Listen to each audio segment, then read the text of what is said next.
जय श्री महाकाल। दोस्तों एक बात बिल्कुल ध्यान से समझ लीजिएगा कि मेरी इस बातों को बिल्कुल भी मजाक में मत लेना, क्योंकि ये जो वीडियो है तुला राशि के जातकों के लिए बहुत ही ज़्यादा महत्वपूर्ण साबित हो सकती है। दोस्तों ऐसा समझने में आ रहा है धर्मशास्त्र की कुंडलियों के हिसाब से कि तुला राशि के जातकों के ऊपर महाकाली थोड़ी क्रोधित नज़र होती आ रही है। यदि आपको भी ऐसा लग रहा है कि आपके जीवन में आपसे कुछ बड़ी गलती हो गई हो, या फिर आपने पूजा पाठ के समय कुछ ना कुछ ऐसी गलती अवश्य करी है जिससे माँ काली का प्रकोप आपके ऊपर पड़ेगा दोस्तों। और ध्यान रखिएगा कि माँ काली के गुस्से से तो स्वयं भोलेनाथ भी नहीं संभाल पाए थे, तो अपन तो उन लोगों के लिए कुछ भी नहीं है। इसीलिए यदि आपको भी ऐसा लगता है कि कोई पूजा पाठ करते समय या फिर अपनी ज़िंदगी में आपसे कुछ ऐसी बड़ी गलती हो गई है जिससे माँ काली आपसे क्रोध हो गई है, तो सबसे पहले आज ही माँ काली से हाथ जोड़कर आप क्षमा मांग लीजिएगा और आइंदा अपने जीवन में इन कामों को बिल्कुल भी मत करिएगा। नहीं तो दोस्तों जो आपका बुरा समय है वो बहुत ही जल्दी शुरुआत होने वाला है। ऐसा सुनने में आ रहा है कि तुला राशि के लोगों की जो ग्रह कुंडली है उनमें शनि देव का जो स्थान है वो चौथे नंबर पर आ चुका है। और ध्यान रखिए दोस्तों कि जैसे ही शनि देव का स्थान पहले नंबर पर आता है तब तक तुला राशि के जातकों के ऊपर भयंकर क्रोधित होते रहेंगे वो, यानी कि आपके जीवन में हर एक समस्या बढ़ती रहेगी। आप सोचेंगे कि हमारे जीवन में अब शुभ दिन कब आएंगे। इसलिए यदि आप भी चाहते हो कि शनिदेव का जो प्रकोप है वो आपके स्तर पर नहीं बढ़ पाए और शनिदेव आपसे प्रसन्न रहे और महाकाली की कृपा आपके ऊपर बरसती रहे, तो सच्चे दिल से कमेंट में एक बार जय महाकाली अवश्य लिखिएगा।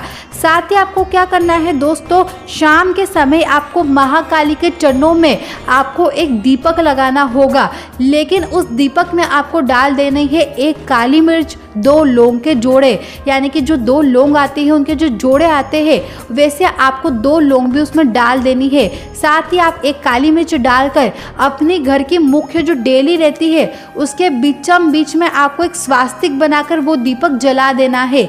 इससे क्या होगा कि ऐसा सुनने में आता है कि जो भोलेनाथ रहते हैं यानी कि हमारे जो महादेव है प्रदोष काल के समय ही वो व्यतीत करने निकलते हैं अपना समय, यानी कि प्रदोष काल के समय ही वे अपने भक्तों के घर घर जाते हैं, उन्हें आशीर्वाद देते हैं।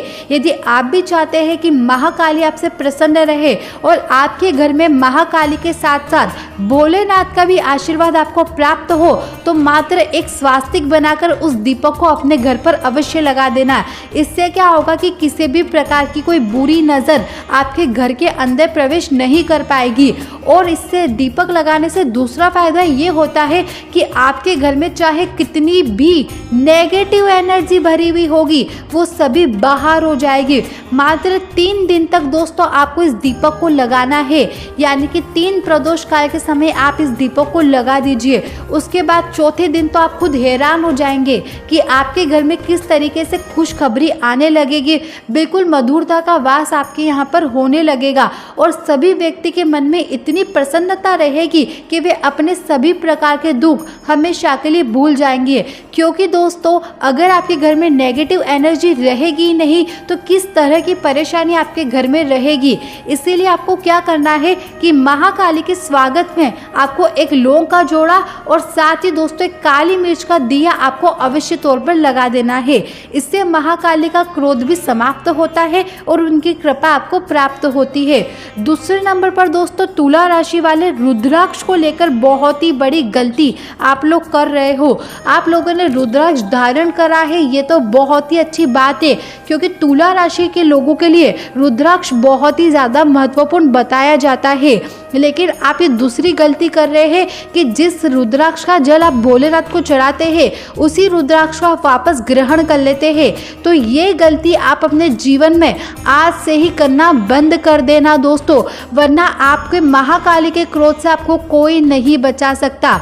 ऐसा कहा जाता है कि जो रुद्राक्ष आपने खुद ने धारण कर रखा है उसी रुद्राक्ष का जल आपको भोलेनाथ के ऊपर नहीं चढ़ाना है। आप दूसरा रुद्राक्ष लेकर आइए, रोज जल में मिलाइए और भोलेनाथ को चढ़ा दीजिए, लेकिन अपने गले में धारण करा हुआ जो रुद्राक्ष है उसको निकालकर भोलेनाथ के ऊपर मत चढ़ा देना।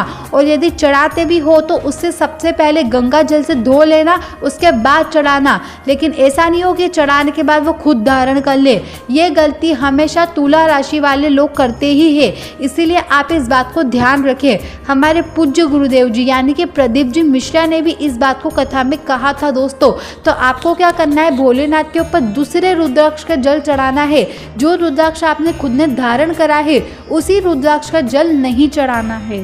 तो दोस्तों आप मेरी इन 2 बातों को ध्यान में रखिएगा। सच्चे दिल से कमेंट में जय महाकाली लिखकर आप वीडियो को लाइक और चैनल को सब्सक्राइब जरूर करें।